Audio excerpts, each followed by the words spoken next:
Hi guys, welcome back to a new video. If you're new here, my name is Lindsay, and welcome back if you're not new here. Today is a French case again. Now this one is a lot more recent. This one happened in 2017.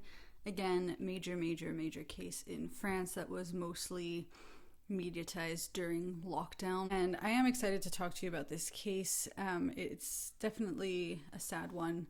I don't think I have any content warnings for you. I am wearing minimal makeup today, and also you might see throughout the editing of this video I might look different or from different angles. It's because I'm currently working on call, which is probably the worst time to film, so I might get called out and have to come back and finish filming later. So if there's any inconsistencies throughout this video, that's why.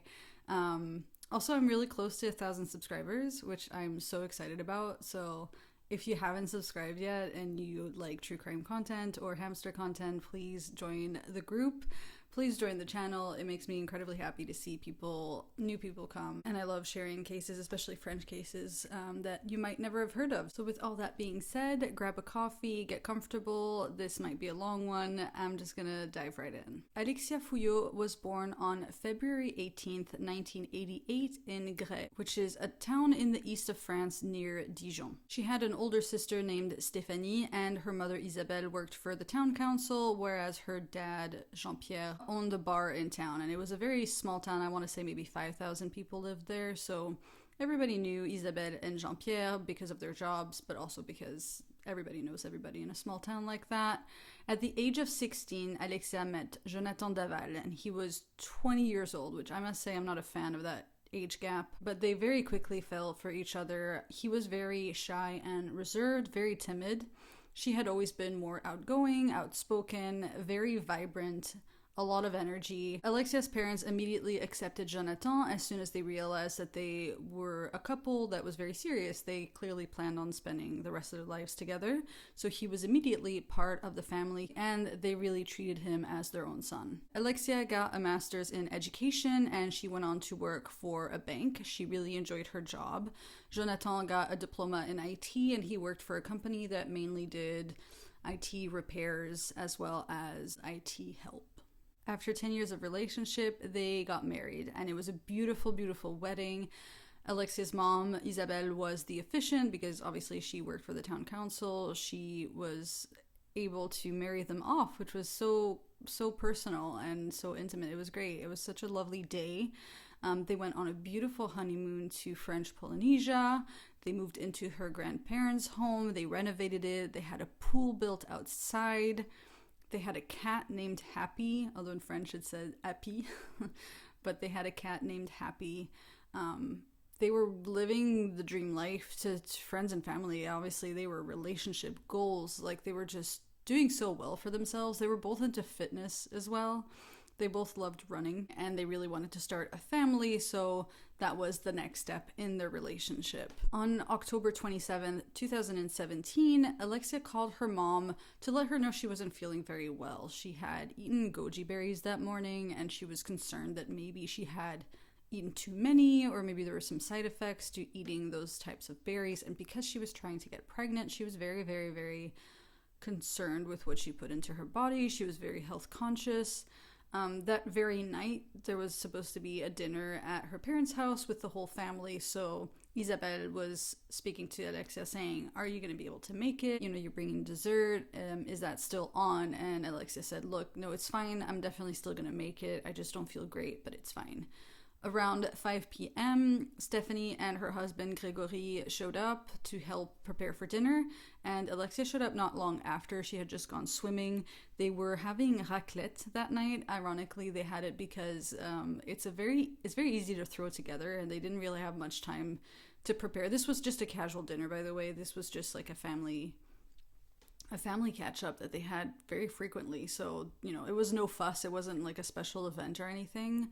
So they were preparing the raclette, and they were just about to start a toast or apéritif when Jonathan came over. He brought dessert over and he joined them. The dinner went really well, but it was also very mundane. It was just like your average family dinner all together. They were catching up, they were talking, chit-chatting, and because Jean-Pierre owned a bar and this was a Friday night, he had to get up early to work the next day. The bar doesn't shut on weekends. If anything, it's busier, so he had to wake up early the next day, which is why the dinner ended a little bit early. Alexia and Jonathan left around like 11:30 that night, and they lived about 10 minutes away. The following morning on Saturday, Jonathan woke up at about 7 a.m. He had breakfast while watching a TV show, and Alexia woke up. She also had breakfast before going for a run around 9:30. She had texted her sister at 9:15 saying, "I'm going for a quick run. I might stop by to say hello if I'm motivated." And while Alexia went for her run, Jonathan went to Jean-Pierre's bar for a coffee, which was very routine. He would often stop by, grab a coffee, have coffee with his father-in-law. They would, chit-chat, and then he would just move on with his day. So this time he was having a coffee with Jean-Pierre, but he told him he was concerned about Alexia because she seemed really tired. She hadn't been feeling great the day before, and now she said she wanted to go for a run, and he thought she wasn't feeling up to it. She shouldn't have gone for a run. He tried to talk her out of it, and she said, "No, it's fine. I'm going for a run anyway," which I'm sure Jean-Pierre was like, "All right, cool. She went for a run. If she gets tired, I guess she can stop running. It's fine." So that was that. Jonathan had his coffee, left. He went to his workplace to pick up a printer, I think, and get a few things done. And then around 10:42, he texted Alexia saying, "Are you still out for a run? Kisses, I love you," because he hadn't heard from her. And she only went for a run for maybe like half an hour. But before 11 a.m., Jonathan showed up at Alexia's parents' house sobbing. He was in tears because Alexia still wasn't home from her run and he had no news from her. And this wasn't normal. It was very out of character for Alexia to not give any information or update people.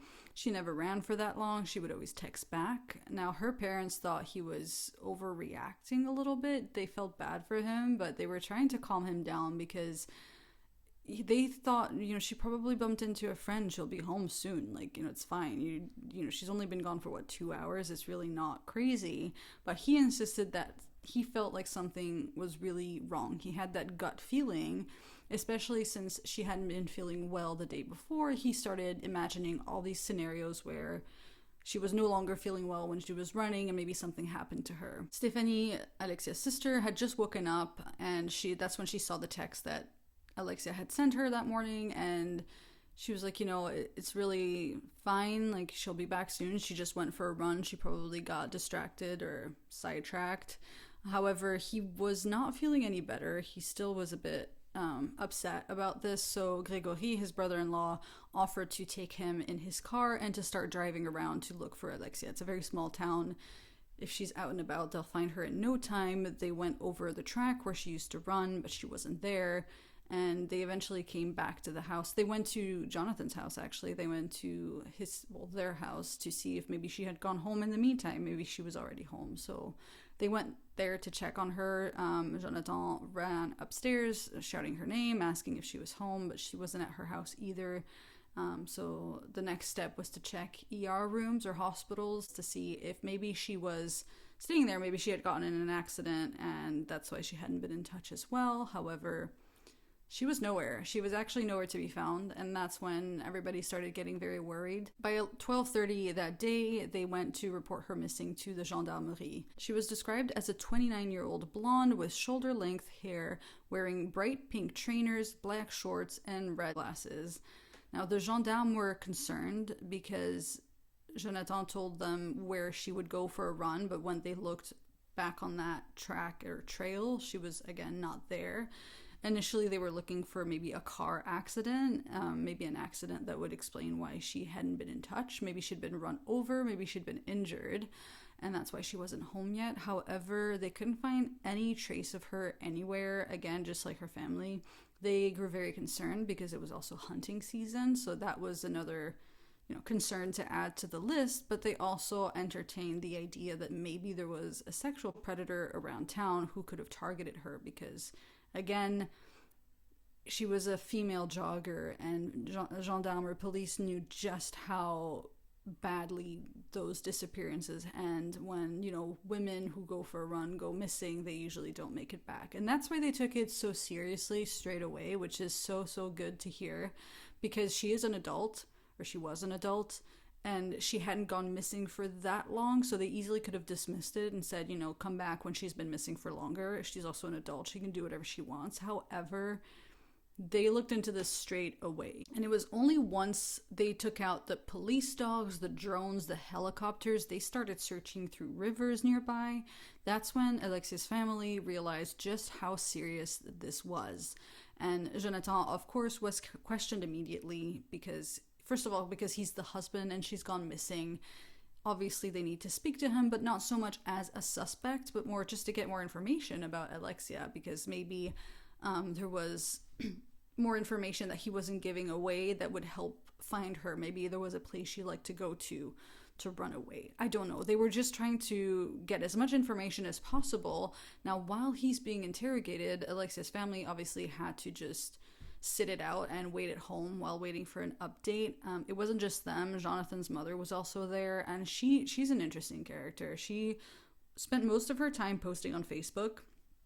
Seemed completely inappropriate given the circumstances, like your daughter-in-law's missing. This is not the time to post on Facebook. I can maybe understand if you're stuck waiting for an update and you don't know what to do yourself. You might scroll through Facebook, to just distract yourself. I wouldn't be posting anything, but she felt like that was okay. Not only that, she also was very loud about the fact that police had no business questioning Jonathan at all. Even though it's obviously procedure, and the reason they were questioning him was to help find Alexia, not to, accuse him of anything. So if you really wanted to help find your daughter-in-law, you wouldn't be upset at police following procedure. But anyway, social media really helped her missing poster and her disappearance go viral. Immediately, people felt involved. In this case, many women identified with Alexia because a lot of women go running on their own. Not only that, a lot of women do a lot of things on their own, and this is always a concern that, you might be harmed or something might happen to you whenever you do anything on your own as a woman. A lot of parents also identified with this story because obviously they have their own children. This could be one of their own kids, and she wasn't even a child. She was 29, so that's why it was so concerning to everyone. So her disappearance went all over the news. It felt very personal to a lot of people in France, and over 400 people came from all around the region to help look for her. They started a search party, and while everybody is out looking for Alexia, Jonathan was on a bench wrapped in a blanket that his mom gave him. And he was just sitting there sobbing. Like, he took this the hardest. Like, his biggest nightmare was coming true, and he had no idea how to cope with it. And he just sobbed the whole time because he was devastated. Like, that was his wife. They had the most beautiful life together. And he just froze. I guess he just froze there, not knowing what to do with himself. After 2 full days of searches, on October 31st, so Monday morning, police announced that the search was over. They had found a body hidden under branches quite far from the trail Alexia used to run on. It was about 7 kilometers away, so that's quite a distance. And it was also a very isolated area, not a place where you would go for a run on your own. But the body they found was partially burned. It was almost impossible to tell whether it was male or female. That's how burned it was. However, the clothes on the body matched the description of the clothes that Alexia had been wearing when she went missing, so it was suspected that this could be Alexia. However, gendarmes sent out a DNA test to confirm whether or not it was a match. A day later, the results came back, and it was a match. Alexia had been found. Unfortunately, TV and journalists got a hold of this information right away, and they were ready to divulge the information to the public, and investigators tried to argue with them. They didn't want that to happen because it might tip off the murderer that she'd been found, and they also didn't want to hinder the investigation. But TV and journalists are like, no, this is juicy gossip, this is important information, this is breaking news, we need to share this. So obviously they knew they couldn't stop them, so police did try to say, look, can you sit on this information for at least an hour, give us time to break the news to Alexia's family and to Jonathan, because we don't want them finding out by watching TV, which has happened before in other cases. Alexia's parents and her sister were absolutely devastated by the news, and that's when it finally hit them that it was over. They were never going to see Alexia again. There was extensive bruising on her body that couldn't be explained by a car accident, so this wasn't a situation where maybe someone had accidentally run her over, panicked, and then hid the body. She had dermabrasion on her face and body, probably from being dragged. She had bruises and wounds to her body, which were the result of a beating. It was also estimated that she had received 10 to 15 punches to the face. Her nails were completely turned back, indicating a violent form of self-defense. And it was determined that she died of asphyxiation due to strangulation. It was very, very, very difficult, if not impossible, to tell whether or not she had been sexually assaulted because of the damage done to her body, which made it difficult for police to figure out if this was a murder motivated by sex. Because most of the damage had been done to the face, aside from the burning throughout the body, investigators believe that there might be a connection between the murder and Alexia. The mayor of the town, the mayor of Grès, asked the family what kind of memorial they would like for Alexia, and they opted for a marche blanche. A marche blanche is like a memorial march, or like an honor walk. I'm not sure how to translate it, but it's basically a walk to honor her memory. So they march in silence.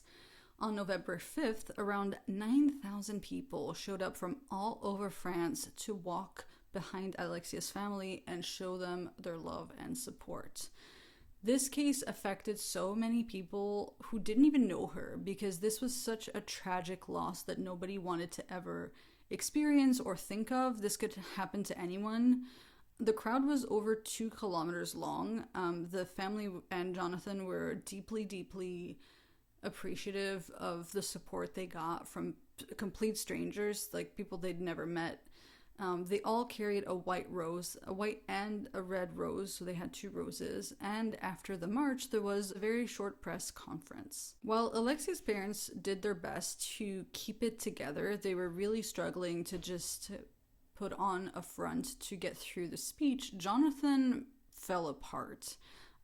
And he had been falling apart ever since she'd gone missing anyway. He was quite a short man. I think he's like 5'6". He's this tiny little guy, and I really don't mean that in any like judgmental way whatsoever. He was just this very small person, and up until then, everyone had seen him on the news as absolutely devastated, which is exactly, the face you would be making if your wife had gone missing and you found out she had been murdered.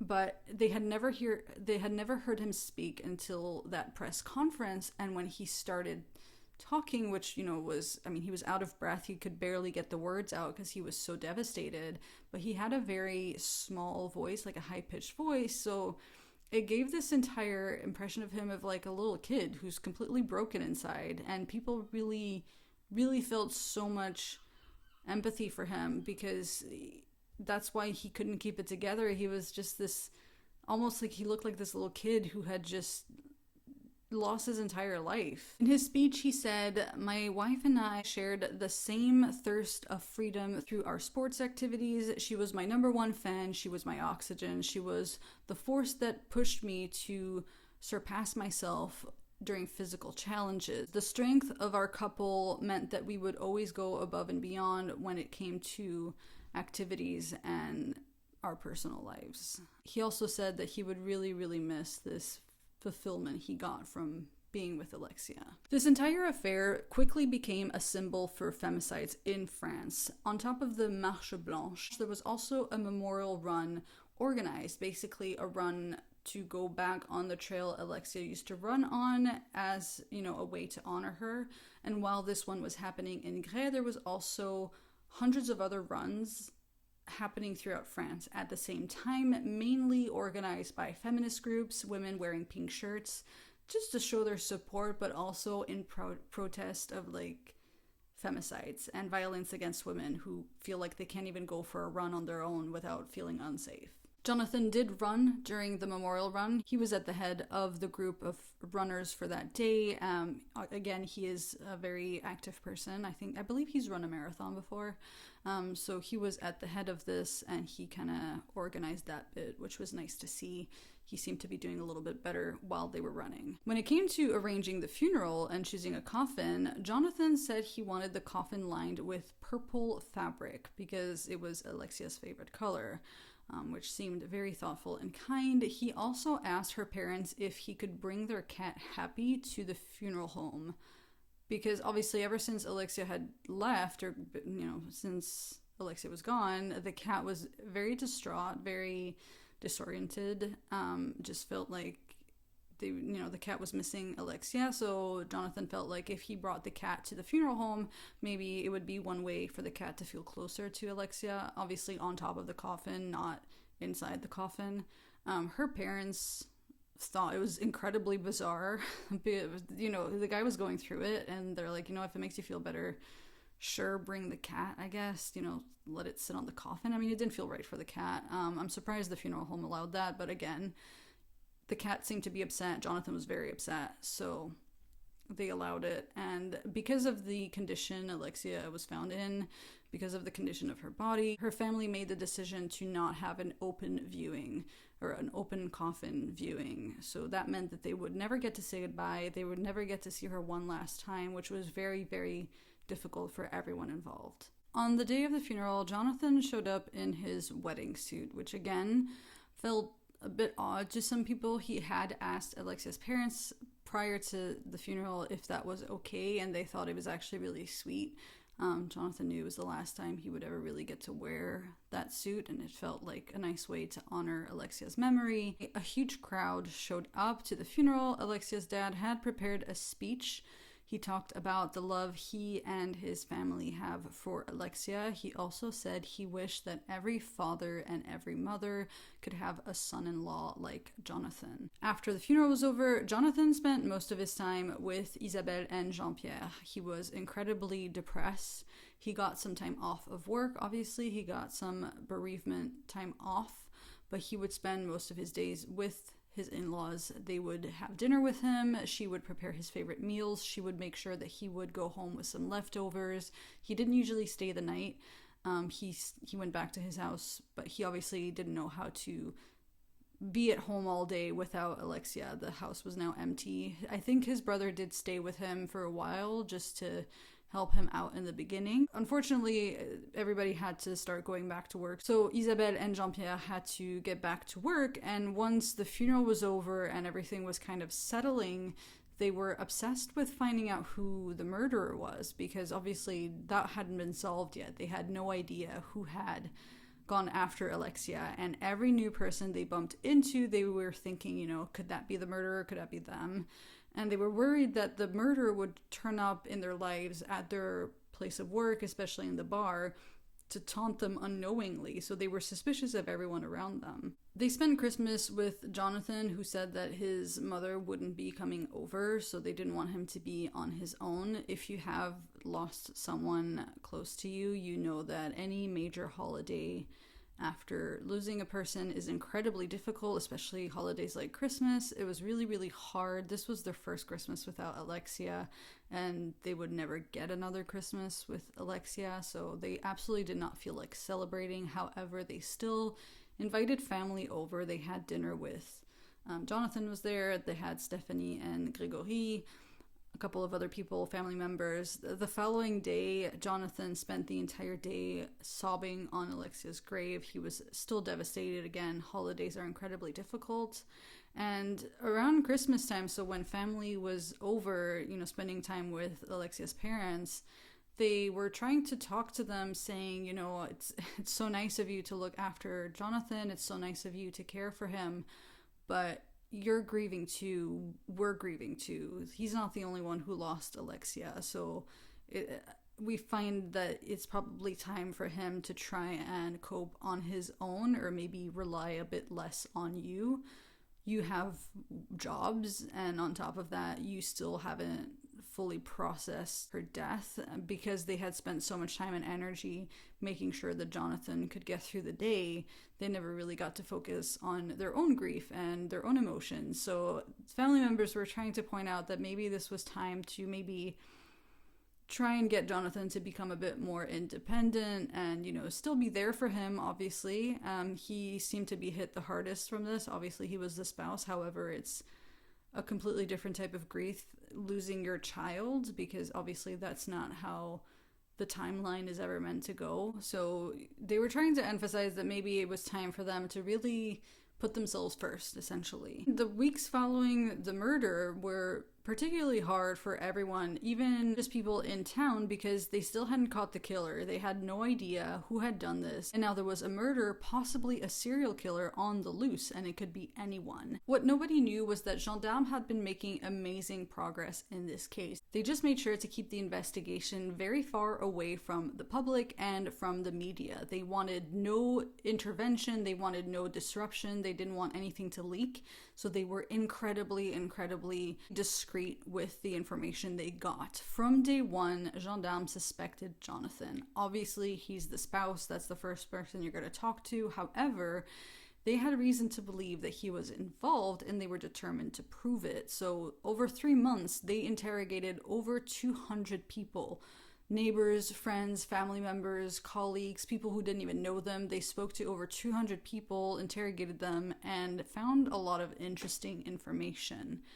The Saturday she was reported missing, Jonathan was interrogated twice. The reason they do that is to see if there's any contradiction between the two interrogations, or also if they can get more information out of the second interrogation that he might not have thought of during the first one. They realized from the first interrogation that Jonathan always referred to Alexia in the past tense. Not once had he referred to her in the present tense, which was the first red flag, obviously. If you think your wife is only missing, you're not going to assume she's dead. Another inconsistency said that he also drove up and down the trail where Alexia used to run with his car like twice that morning before going to Alexia's parents' house to share his concerns. And the police obviously quickly realized he would not have time to do this twice, the two trips he was talking about. There's no way that he would have had time to do both of those. So he was immediately placed under surveillance and his phones were tapped. Initially, Jonathan had told investigators that when they got home that Friday night, it was maybe like midnight, they were doing a few bits and bobs around the house. Like, I think they launched the dishwasher. They turned the dishwasher on, sorted out a little bit of laundry, things that you might do before going to bed, tidied up the house. They didn't leave the house at all until the next morning when Alexia left for her run and he went to the bar to have a coffee with Jean-Pierre. However, Jonathan's neighbor woke up around 1:30 a.m. that morning because he heard Jonathan drive his car into his garage. Now, whenever Jonathan or Alexia drove their car into their driveway and went through the gate, they would drive over like a metal bit that would make a very distinct sound. So if you have neighbors, you're probably familiar with some frequent noises you hear here and there. You might recognize their door shutting or someone opening the window, things like that. And this was a very distinct metal sound. Whenever the car would drive through the gate, he would hear that noise. So it woke him up at 1:26 in the morning. He checked the time and he also got up to look out the window, and that's when he saw Jonathan driving his car, or like Jonathan's van, going inside the garage. So he was like, oh, they must be back from their night out, and then went back to bed. Now, this was a concerning inconsistency because Jonathan claimed that they never left the house after coming home from that dinner, and they got home before midnight. So police needed to make sure that the witness was correct. They couldn't just take his word for it. They needed more evidence. Unfortunately for Jonathan, the vehicle he had, the van he drove, was a work vehicle that was fitted with a tracker.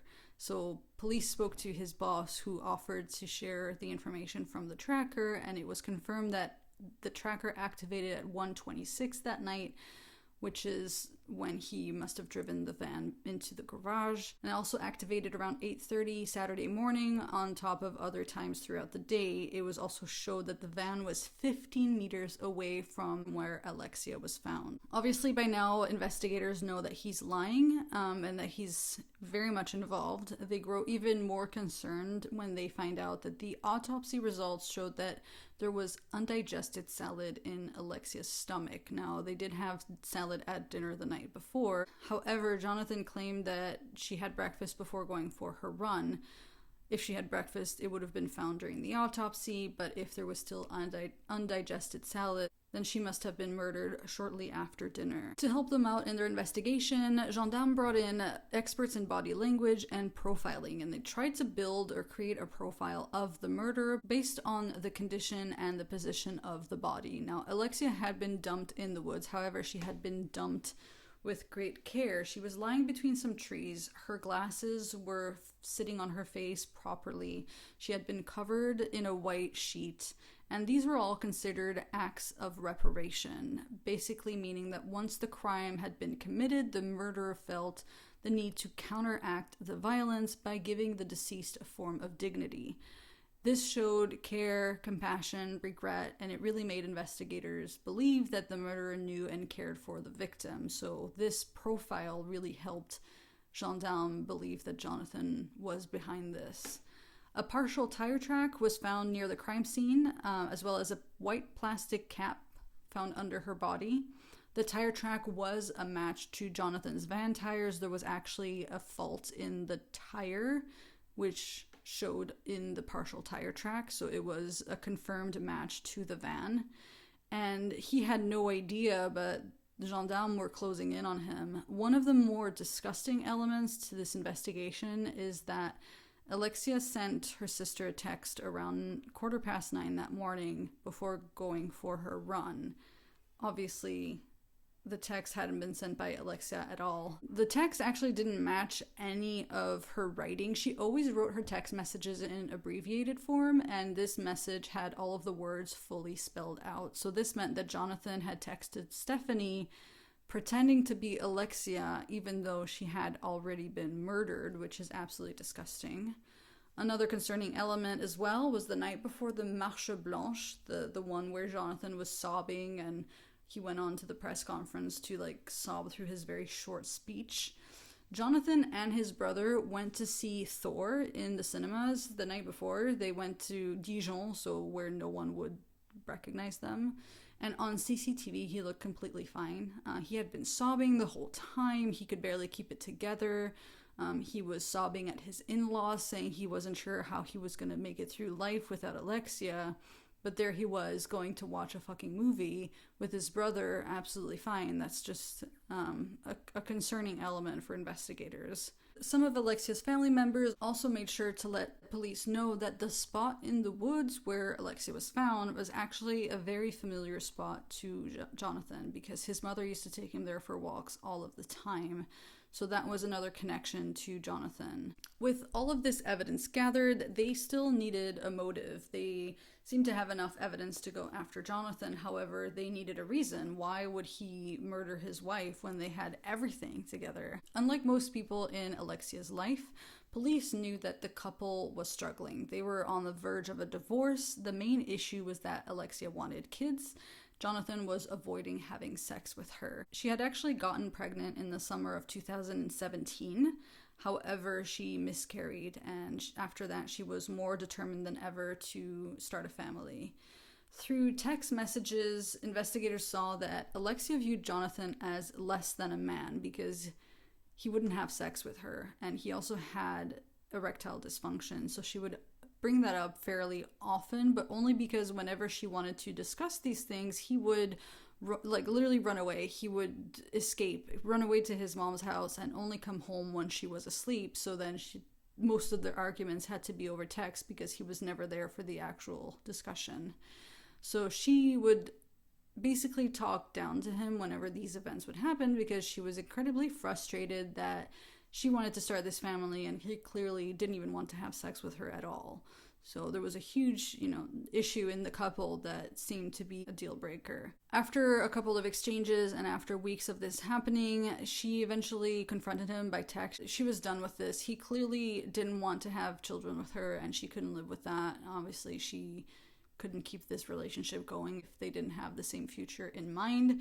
So some of their very, very close friends felt that a divorce was coming and it was probably for the best. During the first interrogation, Jonathan did actually bring up marital problems to gendarmes.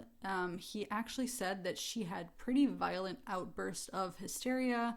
She would be abusive. He showed some marks on his body that day but they couldn't tell if this proved his claims or if this was just the self-defense wounds from Alexia that night. So I do want to make it very, very clear. There is absolutely no evidence whatsoever that she had ever been violent or that she had any outbursts of hysteria at all. Like, no one other than Jonathan can say that she had ever done anything like that. That's not to say that it's not true, but I do want to say there's absolutely no evidence to back that up. That's just what Jonathan shared with police. So now the gendarmes know all of this information. You know all of this information, and you're like, oh my god, Lindsay, they have all of this dirt on him. What are they waiting for? Like, he's just hanging out at his in-laws, just like getting free meals every day.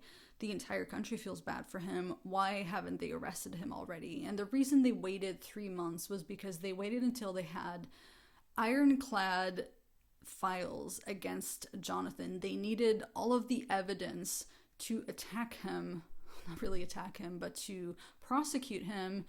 Even if he didn't confess, even if he denied everything, they would have enough evidence to still go after him, which is kind of amazing in a case like that, to think like they kept this under wraps. Like, not even Alexia's parents knew of this. They had no idea.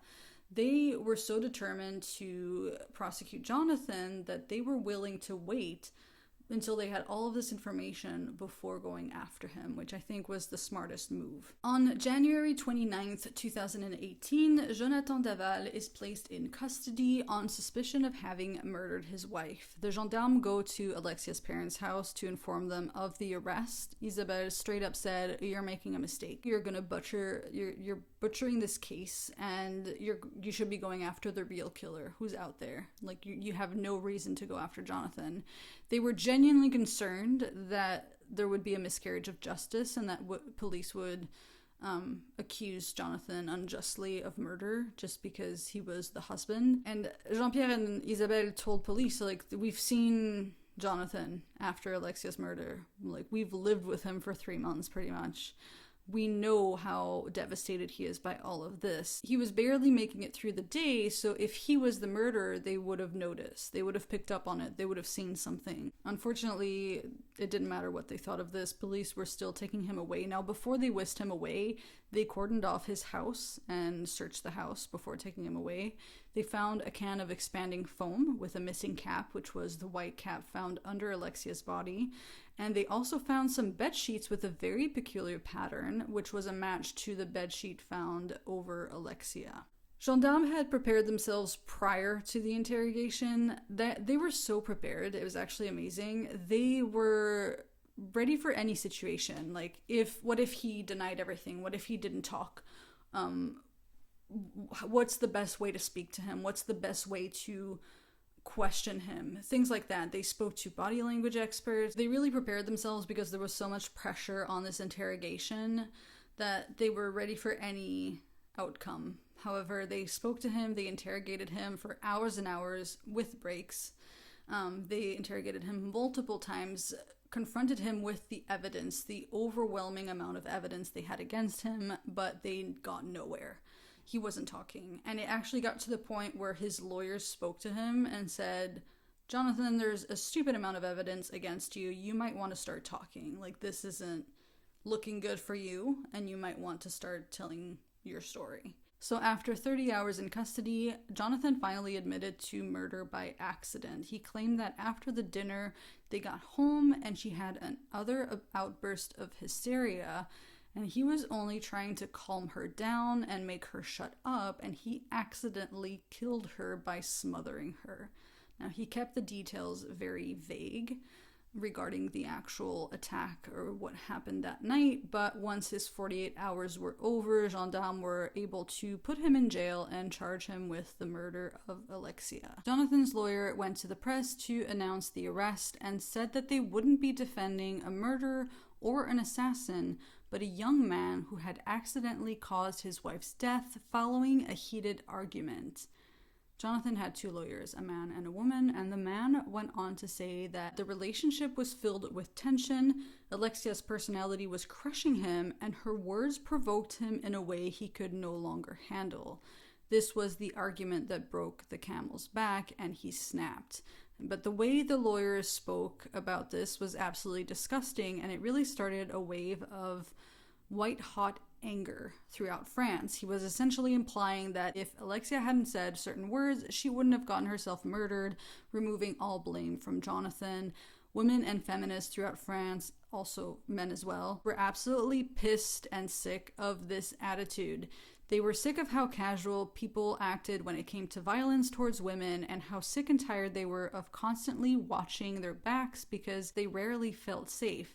In France, every 2.5 days, a woman dies as a result of spousal violence and abuse, and this case reminded every woman in France that they were only as safe as the men around them allowed them to be. This turn of events absolutely destroyed Alexia's parents and her family. They weren't ever ready to consider Jonathan a suspect. They had just spent 3 months looking after him, sharing their grief with him. They had cared for him, they loved him as a son, and he even called Isabelle mom multiple times, and now they found out that the person they loved was the one who killed their own daughter, which was the ultimate betrayal. However, it gets so much worse because a few months after his original confession, in June, Jonathan confessed to the judge that he hadn't been completely truthful, and he went back on his statement.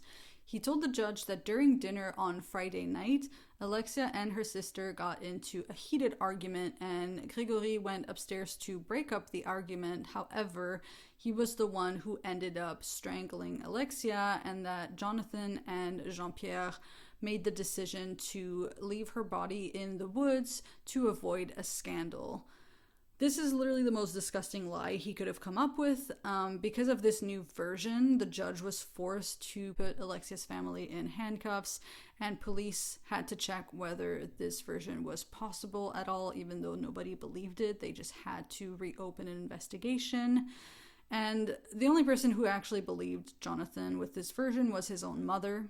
She said that he would never kill Alexia because he loved her, and he still loves her, despite all of the evidence against him. But it was too late. The damage had been done, even if nobody else believed him. He had now betrayed them twice, and this time Alexia's family was ready to fight back. They got a new lawyer, and they asked to confront Jonathan individually, which the judge agreed to. On December 7th, 2018, Jonathan faced Gregory and then Stephanie in the morning. However, when they confronted him with all of the facts, he denied everything. He maintained his new version of events. In the afternoon, it was Isabelle's turn to confront Jonathan, and when she went into the room, she made eye contact with Jonathan and she greeted him. She said, "Hello, Jonathan." And the judge reminded her that she was only allowed to speak to Jonathan through the judge. It was through mediation. So the rest of the conversation happened through the judge, not face to face. She couldn't speak to him directly. However, she had asked the judge if she could bring a picture of Alexia and their cat, Happy. They had a beautiful picture of Alexia with the cat, and the judge said yes, and she was allowed to show it to Jonathan. And this started breaking his walls down. Isabelle felt like this was really working because Gregory and Stephanie had confronted him with facts, whereas Isabelle went there with emotion, and she tried to trigger a reaction from Jonathan by talking about the cat. The cat was now living with Jean-Pierre and Isabelle, obviously. So she was giving him updates about the cat, saying this is how the cat is doing.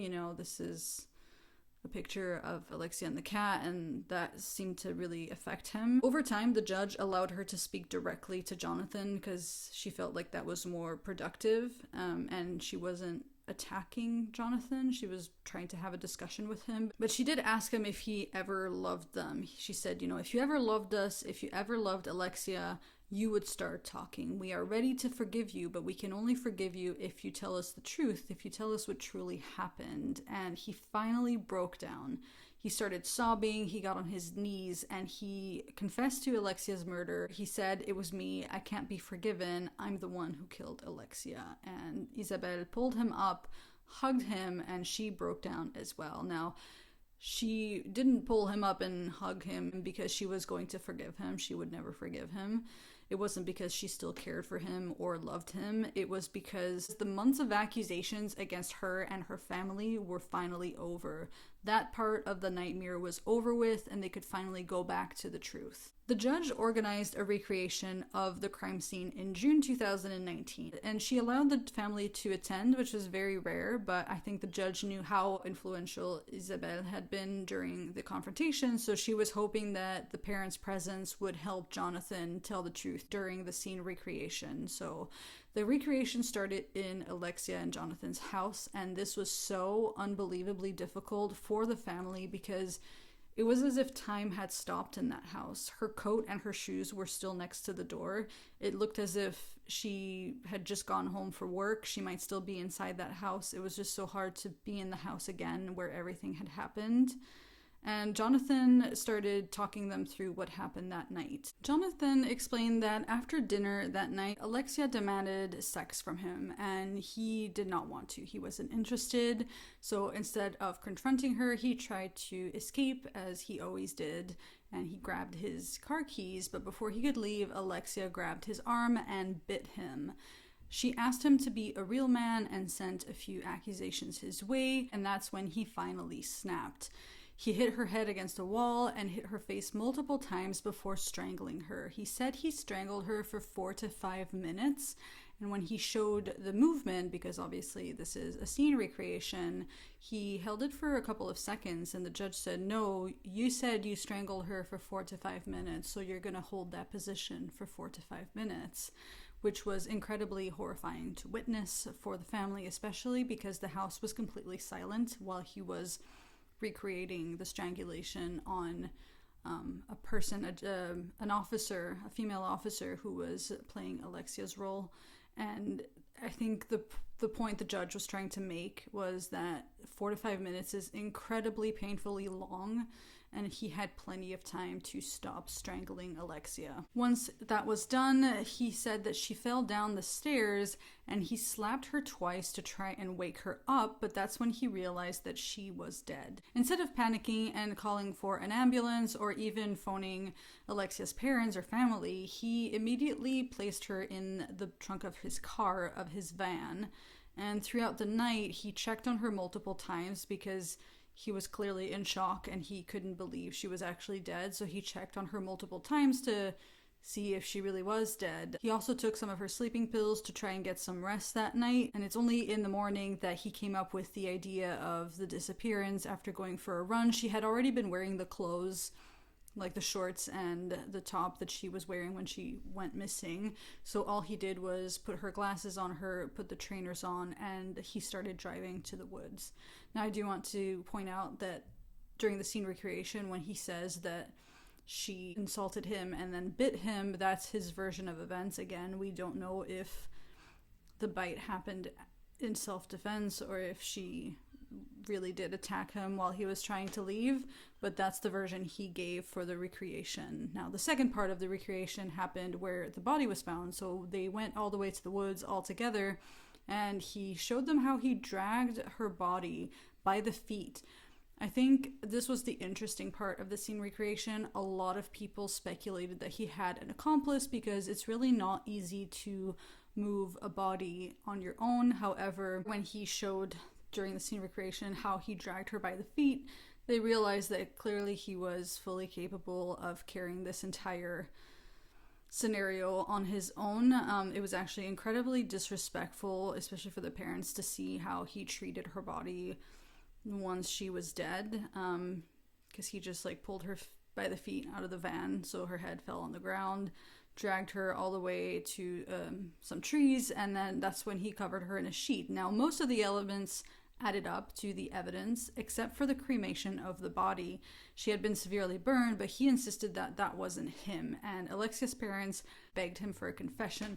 They wanted him to say that he was the one who had burned her, and he kept denying it. He said, "I've done everything else, and this wasn't me." So Isabel finally spoke to him and said, "Look, Jonathan, if it's not you, then it has to be someone from your family, because there's no way a person walked by in the woods and then just saw a dead body and set it on fire. That would make absolutely no sense. They're going to have to reopen an investigation and look into your family because it can't be anyone else. If it's not you, it's someone you know." And that's when he finally decided to have a chat with his lawyers. And when he spoke to his lawyers, he said he was hitting a block. He said he knows he's responsible for burning Alexia, but he couldn't remember doing it.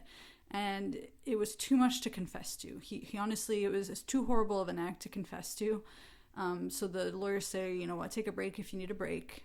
But obviously, now that you've confessed to us, you need to confess to everyone, because even though they're his lawyers, they can't lie about the information he gave them. So he took a little break, and then he finally confessed to having covered her body in expanding foam before setting it on fire. Jonathan Daval's trial started on November 16th, 2020. It was nearly delayed to 2021 because of COVID. However, it started on November 16th, 2020. It only lasted 4 days. It's a very quick trial, and it was highly mediatized, partially because no one had anything to do during lockdown, so everyone was watching, but also because ever since Alexia had gone missing, her case was very popular in France. This trial was covered by 40 different channels. The entire country felt incredibly betrayed by Jonathan because he had been the second biggest victim in Alexia's murder story up until he confessed, because people felt so bad for him because of his reaction on TV. You know, everyone really felt for him, and now that it turns out he was the murderer, everybody was furious at him and felt really betrayed. He really didn't confess to much more during the trial, though he did end up fainting after Isabelle took the stand. This was a real fainting spell. He didn't pretend. He actually had to go to the hospital. He spent the night there, and then the next day he went back to court and they continued the trial. It was believed by psychologists and psychiatrists that he had some bottled up anger, some resentment, and all it took is one triggering event to unleash the beast.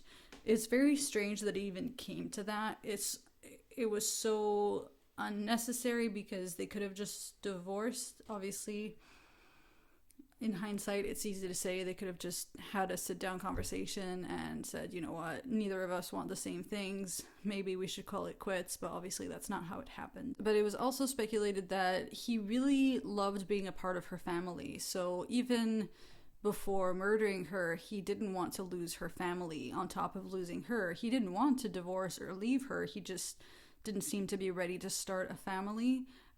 Again, just probably because he just didn't feel ready to be an adult yet. I'm not sure what the reason was. But whatever reason, he clearly could no longer have the life he thought he could with Alexia, and they really did have it all. And on top of that, I don't think he could handle losing her side of the family because her parents loved him so much. So when he did go on to murder her, he absolutely could not face losing more than what he already had lost. During the court, they did highlight his behavior after the murder, saying that if he had come clean immediately, then this case would have been a fairly average murder trial. His face wouldn't have been all over the news. The fact that he stayed with Isabelle and Jean-Pierre for months, knowing what he had done, and then having the audacity to blame Grégory for the strangulation was completely barbaric. Nobody would ever forget his words during the press conference after the Marche Blanche, where he said, "She was my oxygen," knowing that he had strangled her a week before. Incredibly messed up, even at the time, because they knew that she had died of asphyxiation. A lot of people heard him say she was my oxygen, even if he hadn't murdered her. That's a really poor choice of words. Throughout the trial, he and his lawyers did try to get Alexia to bear some of the blame because that's all they could do. Obviously, he had confessed, so all they could do to try and alleviate his sentence was to say, you know, she triggered Jonathan to murder her. This was incredibly gross, very gross. The judge was having none of it, and actually he was facing a life sentence, which is very extreme for, pardon my French, like a regular murder. It's not a regular murder, but you know what I mean? It was an extreme sentencing for the crime committed, but that's how upset people were. However, after 2 hours of deliberation, the jury came out and he was given a 25-year sentence with a 13-year mandatory period. He apologized over and over again, and he actually never appealed his sentence. He said he deserved to do the time for the crime he committed. Alexia's family were actually very satisfied with the 25 years, with the sentence he got. Now that the case was closed, they could finally focus on honoring Alexia's memory and on grieving their daughter and trying to move on without her, although she will always be a part of them. Her headstone was changed from Alexia Daval to Alexia Fouillot, her maiden name, and they still miss her terribly. They really enjoy talking about her, so they've been on a few talk shows, and you can tell from the documentaries and the interviews they do that her entire family, especially her parents, but even her sister, are incredibly, incredibly well spoken. They are so kind and compassionate. How they were able to even keep it together through this entire whirlwind of a fucking trial and case is beyond me, because they have gone through hell and back.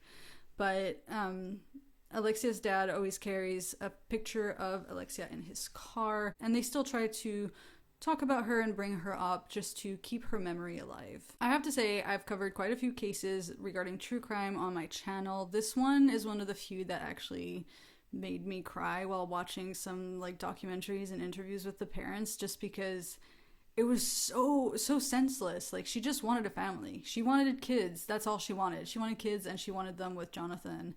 And clearly he didn't want the same thing, and all it took was one argument and she was no longer there. It's so cliche to say, because obviously a lot of people say that about victims when they pass away, but she really was an upbeat, happy person. She was a go-getter. She was incredibly driven. She was just her parents, refer to her as a ray of sunshine, and she really was. She was building a future for themselves. She was so excited about starting this family, and she really did not deserve a single thing that happened to her. I am fully aware that when I cover these cases, I get to share a story with you that most of you might not be familiar with, especially when it comes to French cases. They're less popular in English, but I hope this video helps you learn a little bit more about Alexia and her family and keep her memory alive. However, I know that once I'm done filming this video, once I post it on YouTube, I get to just go on with my life. I get to finish my weekend. I get to go to bed at night and not worry about anything. Whereas her family and friends don't get that. It's not over for them. She's still gone and they'll never see her again. And all they're left with is this emptiness, because Alexia's gone and she left when she was so young. So I definitely don't forget about that. I know that for anyone watching this video, once the video's over, that's the extent of Alexia's story for you. However, for her family, it's very different. I must say I was very pleasantly surprised to see how quickly gendarmes reacted to her disappearance. Again, they could have waited. They could have said she's an adult. We don't need to look into this. However, they looked into it straight away. I mean, they took out the helicopters, the sniffing dogs, they searched the rivers. They really did everything from the get-go. Unfortunately, it was already too late. But I'm also very impressed with the fact that they spent 3 months investigating Jonathan in secret just to make sure that they had all the evidence necessary to bring to court, which obviously was the biggest part of prosecuting him and getting him that 25-year sentence. Jonathan is actually apparently doing very well in prison. He's a model prisoner in a way. He again never showed any behavioral problems aside from that night. He did have to be isolated because this is such a popular case that the inmates found out about him and he was getting abuse from them, so he's isolated on his own. His mother still claims he's not a violent person, and she said, yes, he hurt Alexia, but I don't see him as a killer. And in my notes I wrote, girl, sit back down, because you don't need to share that. I get that he's your son.